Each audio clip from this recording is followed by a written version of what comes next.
वृंदावन के अंदर में ऐसी क्या बात है जो और कहीं नहीं है। जो अंतरंग कक्ष है श्यामा श्याम का, वो है वृंदावन। वहां आपका प्रवेश हो रहा है तो आप पक्का खास बन चुके हैं। इसलिए वहां आने वाला व्यक्ति साधारण नहीं, वो कुछ भी करे। और वहां रहने वाले तब कितने खास होंगे, आप विचार करें। वृंदावन के अंदर में ऐसी क्या बात है जो और कहीं नहीं है। हमने बहुत लोगों से सुना, बहुत लोगों ने ये अपने अनुभव शेयर करे कि हम इतनी जगह गए लेकिन जो बात वृंदावन में है वो और कहीं नहीं है। किसी सेठ से आपका परिचय हो और वो आपको पहले ऑफिस में बिठाता है। ऑफिस में आप उससे मिलते हैं, उसका वैभव देखते हैं, उसके स्वभाव को जानते हैं। लेकिन धीरे धीरे उससे आपका परिचय हो जाए, वो आपको बेडरूम में लेके चला जाए, तो आप समझ जाएंगे अब मैं इसके परिवार का बन गया हूँ। बेडरूम वृंदावन है ठाकुर का। वहाँ बहुत अंतरंग व्यक्ति ही जाता है, जिसको आप ऐसे थोड़ी ना सब वृंदावन जाते हैं। बिल्कुल, वृंदावन में अनुमति के द्वारा ही प्रवेश मिलता है। जब वो मालिक जिसका है वो आपको अपना बना ले, तभी आप किसी के बेडरूम में घुस सकते हैं। जो अंतरंग कक्ष है श्यामा श्याम का, वो है वृंदावन। वहां आपका प्रवेश हो रहा है तो आप पक्का खास बन चुके हैं। इसलिए वहां आने वाला व्यक्ति साधारण नहीं, वो कुछ भी करे। और वहां रहने वाले तब कितने खास होंगे, आप विचार करें। इसलिए खास करके जो जा रहे हैं, जो देख रहे हैं, उनको बहुत ध्यान रखना चाहिए कि ये जो सौभाग्य हमको जाने का मिल रहा है, ठाकुर जी कितना बड़ा सौभाग्य दे रहे हैं, इसका पूरा पूरा लाभ लेना चाहिए। आप समझ लीजिए कि परमात्मा अपने कक्ष में ले गए हैं तो तुम उनकी प्राप्ति कर सकते थे। मैं ये नहीं कह रहा हूँ कि और चीज़ें नहीं, आप वहाँ जाके खूब कचौड़ी खाओ, पकौड़ी खाओ, लस्सी पियो, सारी चीज़ें, लेकिन वो जगह जो आपको मिली थी, वो कल्प वृक्ष, उससे आप इतनी बड़ी वस्तु प्राप्त कर सकते थे जिसके लिए बड़े बड़े ब्रह्मादि देवता आदि तरसते हैं। उस वृंदावन में वो लक्ष्मी जिनके पीछे लोग भागते हैं, वो लक्ष्मी वृंदावन के ब्रजवासियों के घर की दासी बन के डोलती हैं वृंदावन वास करने के लिए। फिर भी नहीं मिलता है तो उन्हें वृंदावन की परिधि पर मंदिर बना उनको वास दिया जाता है। जिस वृंदावन के वास के लिए या जिस वृंदावन के प्रवेश के लिए बड़े बड़े लोग तरसते हैं, यदि आपको प्रवेश मिल रहा है तो ये माँ की करुणा है, मेरी किशोरी, मेरी माई का करुणा है। क्योंकि माँ बेशर्त प्यार करती है, चाहे बेटा चाहे बाप थोड़ा शर्त लगाता है। भगवान श्री कृष्ण राम शर्त लगाते हैं, निर्मल मन जन सो मोहि पावा, मोहि कपट छल छिद्र न भाव, शर्तें हैं इनकी। लेकिन माई ऐसा नहीं करती। माई के लिए सारा पुत्र एक जैसा है, हर बेटे एक जैसे हैं। तो ये वृंदावन में जो प्रवेश मिल रहा है, कृष्ण की कृपा से नहीं मिल रहा है, किशोरी जी की कृपा से मिल रहा है। एक बार श्री अर्जुन ने भगवान श्याम सुंदर से पूछा कि माधव, आप वृंदावन की बड़ी चर्चा, क्या है वृंदावन, क्यों इतना आप उसके लिए तरसते हो, तड़पते हो, क्या है ऐसा, क्या है? तो उन्होंने कहा चलो तुम्हें घुमा के लाते हैं। तो उनको ले करके श्वेत द्वीप है एक, सप्त द्वीपों में, वहां ले गए। और वहां पर श्वेत द्वीप वो है, अब इससे एक जुड़ी और कथा सुना देते हैं आपको। श्वेत राधा वल्लभ जी का दर्शन किया, बाकी बिहारी जी के जस्ट बगल, जो हमारे संप्रदाय के बिल्कुल इष्ट देव हैं, श्री राधा वल्लभ लाल जी। वो कौन है पता है? वो उनकी वो सेवायत हैं श्री भगवान शिव के। भगवान शिव का जो परिवार है, उनके घर के मंदिर में जो प्रतिष्ठित भगवान है वो राधा वल्लभ लाल जी थे। वहां के पूरे परिकर सेवा करते थे। और इतना भाव, आप इस झांकी से दर्शन करें कि जब आरती होती थी, आरती के बाद पट लगता था तो वहां के जितने लोग होते थे सब गिर जाते थे। दर्शन बंद होते ही सब गिर नहीं, मर जाते थे। नारद जी भी एक बार गए थे दर्शन करने, पट बंद होती सब मर गए। वो बड़े अभिमान में थे नारद जी की, मेरे जैसा भक्त कोई नहीं है। तो भगवान इनका भी ये अभिमान तोड़ने के लिए भेजे थे वहां पर। तो उन्होंने देखा कि सब सीधे मर गए, ये कौन सी बात है? विछो होते ही, दर्शन का विछो होते ही सब गिर पड़े। और जैसे फिर मंगला आरती का समय हुआ, आकर के पर्दा हटा, सब जीवित हो गए। वो राधा वल्लभ लाल जी कृपा पूर्वक श्री हिज्जू के द्वारा हमारे वृंदावन में आके दर्शन दे रहे हैं। अब बताइए, लोग इस सौभाग्य से वंचित नहीं हो जा रहे हैं तो क्या मूढ़मती तो है। बिल्कुल। तो वो श्वेत द्वीप ले गए, वहां एक मुनि ऋषि संतजन तपस्या कर रहे थे। एकदम सफेद पहाड़ था, सोने की तरह चमक रहा था। तो हाथ भगवान गए अर्जुन के साथ। तो संत जी ने कहा कि मेरी जो अभिलाषा है, जिसलिए मैं तप कर रहा हूँ, आप पूरी करेंगे इस बार? श्याम सुंदर ने कहा कि आप तो जानते हैं कि मेरे सामर्थ्य में नहीं है। तो पक्का नहीं करेंगे? नहीं, मेरे सामर्थ्य में नहीं, मैं कर ही नहीं पाता हूँ, इसलिए आपके तप को देखकर मैं रह नहीं पाता, इसलिए आपके पास चला आता हूँ। लेकिन जो आप मांग रहे हो वो मेरे परिधि के बाहर है। तो उन्होंने कहा ठीक है, तुरंत उन्होंने अपने शरीर का त्याग कर दिया। अर्जुन का ये क्या हुआ, क्या ऐसा मांग रहे थे जो आप नहीं दे पा रहे थे? आप नहीं दे पा रहे हैं, आप ईश्वर हैं, आपके लिए कुछ अधेय नहीं है, ऐसा क्या? और ये पहाड़ थोड़ा अलग सा दिख रहा है, सफेद सफेद सा, उज्जला उज्जला सा। तो भगवान ने कहा ये जो पहाड़ है, ये पहाड़ नहीं है, ये जो संत थे इनकी हड्डियों से ये पहाड़ बना है।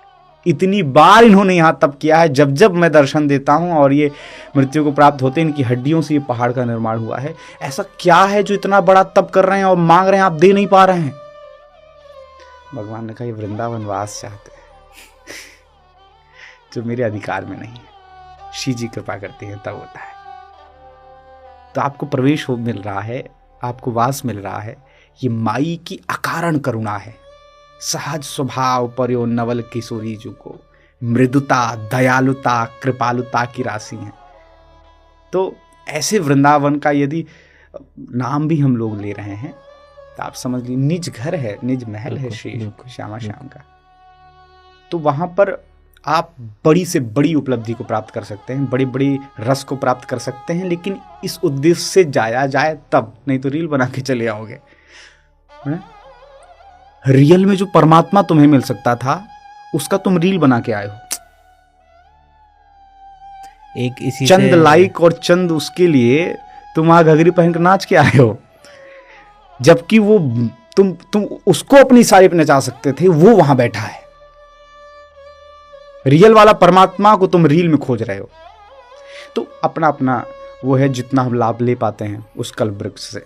कोई खटिया मांग रहा है, कोई गद्दा मांग रहा है, तो कोई सीधे श्री जी के चरणों में बैठने का। उसी वृंदावन में बैठे रसिक बिंदु उस निकुंज में प्रवेश कर रहे हैं, उसी वृंदावन में लस्सी पी के चले आ रहे हैं। तो अपनी अपनी पात्रता है पाने की। आजकल का जो यूथ है वो ज़्यादा अगेन रील और रियल, जो ऐसे अभी आपने बोला। हाँ। तो जब दर्शन के लिए जाते हैं, कहीं धर्म स्थल पे जाते हैं, सिद्ध क्षेत्रों पे जाते हैं, तो वहाँ पे वो उस अनुभव को खुद अपनी आंखों से ज़्यादा, है ना, अपने फ़ोन के कैमरे से कैप्चर करने में ज़्यादा बिलीव करते हैं। तो इसके बारे में कुछ आप कहना चाहोगे? मैं यही कह रहा हूँ, पहली बात ही वही बात है कि आप उस सौभाग्य से वंचित हो रहे हैं। आप न जाने क्या अनुभव कर सकते थे। लोग पहाड़ों पे जाते हैं, मैं अपना पहाड़ वाला अनुभव बताऊं। वहाँ एक कसार देवी है। इस पूरे भूमंडल में 3 जगह ऐसी है जहाँ की गुरुत्वाकर्षण शक्ति बहुत ज़्यादा अधिक है। तो अपने भारत में जो जगह है वो कसार देवी है। पहाड़ों की यात्रा सबको करनी चाहिए। वहाँ पर 20 मिनट बैठ करके जो आप अनुभव प्राप्त करेंगे वो 20 सालों में मिलेगा आपको। अच्छा। विवेकानंद जी भी वहाँ गए थे और वहाँ लोग जाकर मात्र फोटो खींच के आ रहे हैं।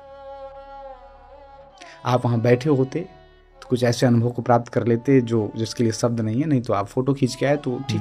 मैं भी फोटो खींचता हूँ, मैं भी, मुझे लगता है कि वहाँ के अनुभवों को बताने के लिए वीडियोस भी बनते हैं। लेकिन महत्वपूर्ण ये है कि आप अलौकिक घटना अपने जीवन में घटित करने की बजाय आप चंद चीज़ों की चीज़ में पढ़ रहे हैं, चकाचौंध के चक्कर में पढ़ रहे हैं। और अक्सर ये होता आया है कि वही कृष्ण जो है लोगों को परमात्मा नजर आ रहे हैं, तो शिशुपाल गाली दे रहा है, उसको एक छलिया नजर आ रहे हैं, किसी को ग्वाला नजर आ रहे हैं। तो जाकी रही भावना जैसी, प्रभु मूरत देखी तिन तैसी, और जैसा भाव वैसे फल की प्राप्ति। मूर्ति का दर्शन है तो पत्थर है, कृष्ण का दर्शन है तो गलवैयां ले रहे हैं। किसी से बातें करते हुए कथा सुन रहे हैं आप, किसी के साथ सूरदास जी के साथ बैठकर करताल बजा के उनके पद सुन रहे हैं, और उन्हीं मंदिर में जा करके हम सेल्फी ले रहे हैं, तो वो मूर्ति की तरह खड़े हैं। ठीक, ले लो सेल्फी। मंदिरों में जाने के लिए आपको बहुत सावधान रहना पड़ता है। किसी धाम में जाइए, क्योंकि अन्य क्षेत्रे कृतम पापम तीर्थ क्षेत्रे विनश्यति, तीर्थ क्षेत्रे कृतम पापम वज्रलेखम भविष्यति। अन्य क्षेत्रों में जब आप पाप करते हैं और तीर्थ में जाते हैं तो खत्म हो जाता है, लेकिन तीर्थ क्षेत्र में जाकर यदि आप अपराध या पाप करते हैं तो वज्र के लेख के समान हो जाता है। तो बहुत सावधान। हमारे शास्त्रों में बताया गया 32 अपराध होते हैं जी मंदिरों में जाने से पूर्व। यदि आप 32 अपराधों से बच जाते हैं तो वह विग्रह आपसे बात करेगी, ठाकुर जी आपसे बात करेंगे, लेकिन हमसे कोई ना कोई अपराध हो जाता है। बहुत सोच कर नहीं जाना चाहिए, प्रयास करना चाहिए, बड़े साज बाज के साथ गाड़ी घोड़ी से नहीं जाना चाहिए, पदत्राण पहन कर नहीं जाना चाहिए, छत्र लगा कर नहीं जाना चाहिए, किसी की निंदा नहीं करनी चाहिए, ऊंचा नहीं बोलना चाहिए, मंदिर में किसी का पैर नहीं छूना चाहिए। ऐसे बहुत सारे 32 अपराध हैं, उसमें से कोई ना कोई हमसे बन जाता है। इसलिए दर्शन होता है, वो अपराध खत्म हो जाता है, लेकिन ठाकुर जी बात नहीं करते हैं। अपराध से हम मुक्त हो जाते हैं, यह पक्का है, दर्शन करते ही अपराध से मुक्त हो गए। लेकिन अपराध से अगर बच जाते तो मुझे लगता है सामने खड़े होते तो गोविंद देव जी जयपुर में आ जाते हैं। ये 32 अपराधों से बचकर जाने वाली स्थिति है।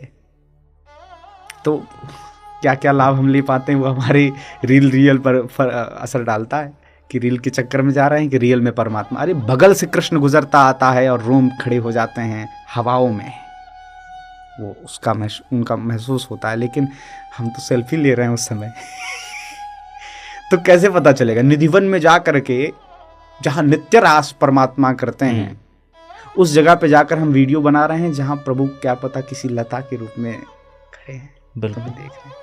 और अभी भी वहाँ कितनी अद्भुत लीलाएं होती हैं।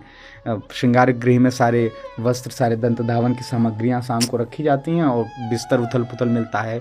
और ये नित्य लीला विहार स्थली है वृंदावन की। यहाँ प्रत्येक कण कण में न जाने कितने महापुरुष वृक्षों के रूप में विद्यमान होकर इस लीला में सम्मिलित हो रहे हैं। और तुम वहीं जा करके एक एक कण से आप घिरे हुए, समझ लीजिए महापुरुष हैं यहाँ पर। उद्धव सरीखे कहते हैं कि मुझे यहाँ की लता गुल्म औषधि नाम, मुझे यहाँ का कोई पत्ता बना दीजिए, यहाँ का कोई घास फूस बना दीजिए। तो इसलिए गुरुदेव बार बार ये आज्ञा करते हैं कि वृंदावन में आइए तो किसी लता पत्ता को तोड़िए नहीं, उसको परेशान मत करिए। और यहाँ के जो गिरिराज जी के पत्थर वगैरह ही साक्षात मूर्तिमान ब्रह्मा हैं, त्रिदेव हैं पूरे वृंदावन में। ब्रह्मा जी का स्वरूप देख रहे हैं, बरसाने में जो शिव जी का महल है वो पहाड़ ब्रह्मा जी हैं। और उधर नंदगांव में भगवान शिव का वास है उस पहाड़ पर, और गिरिराज जी साक्षात कृष्ण है। तीर्थ त्रिदेव आकर वृंदावन में एकदम जड़वत नतमस्तक हुए शिव जी की सेवा में पड़े हैं, और आप वहीं जाकर उधम मचा रहे हो। मैं किसी को बोल नहीं रहा हूं, मैं ये कह रहा हूं कि आप बहुत अद्भुत प्राप्त कर सकते थे, इसके चक्कर में आप बहुत बड़ा मिस कर देते हैं लोग।